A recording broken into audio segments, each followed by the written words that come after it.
Indian premier ലീഗിലെ നിർണായക മത്സരത്തിൽ നേരിയ പ്ലേ ഓഫ് പ്രതീക്ഷ നിലനിർത്തി വീണ്ടും RCB 4 വിക്കറ്റിനായിരുന്നു ഗുജറാത്ത് ടൈറ്റൻസിനെതിരെ റോയൽ ചലഞ്ചേഴ്സ് ബാംഗ്ലൂരു ചിന്നസ്വാമിയിൽ വിജയിച്ചത്.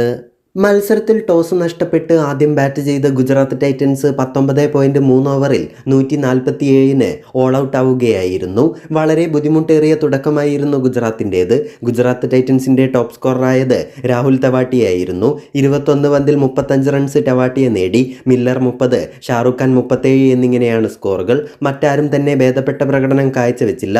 അതേസമയം RCBക്ക് വേണ്ടി സിറാജ്, യാഷ് ഡയാൽ, വിജയകുമാർ വൈശാഖ് എന്നിവർ 2 വിക്കറ്റ് വീതം വീഴ്ത്തിയപ്പോൾ കാമറൂൺ ഗ്രീൻ, കരൺ ശർമ്മ എന്നിവർ ഓരോ വിക്കറ്റ് നേടി. മറുപടി ബാറ്റിങ്ങിൽ ഒരു വെടിക്കെട്ട് തുടക്കം തന്നെയാണ് RCB കാഴ്ചവെച്ചത്. വിരാട് കോഹ്ലി 27 പന്തിൽ 42 റൺസ് നേടിയപ്പോൾ ക്യാപ്റ്റൻ ഡുപ്ലസീസ് 23 പന്തിൽ 64 റൺസ് നേടി. ശേഷം വലിയൊരു ബാറ്റിംഗ് തകർച്ച RCB നേരിട്ടിരുന്നു. എന്നാൽ ദിനേശ് കാർത്തിക് വന്ന് കളി ഫിനിഷ് ചെയ്യുകയായിരുന്നു. കാർത്തിക് 21 റൺസ് നേടി പുറത്താകാതെ നിന്നു. അതേസമയം GTക്ക് വേണ്ടി ജോഷുവ ലിറ്റിൽ 4 വിക്കറ്റ് നേടിയപ്പോൾ നൂർ അഹമ്മദ് 2 വിക്കറ്റ് നേടി. അങ്ങനെ 4 വിക്കറ്റിൻ്റെ വിജയം RCB സ്വന്തമാക്കുകയായിരുന്നു.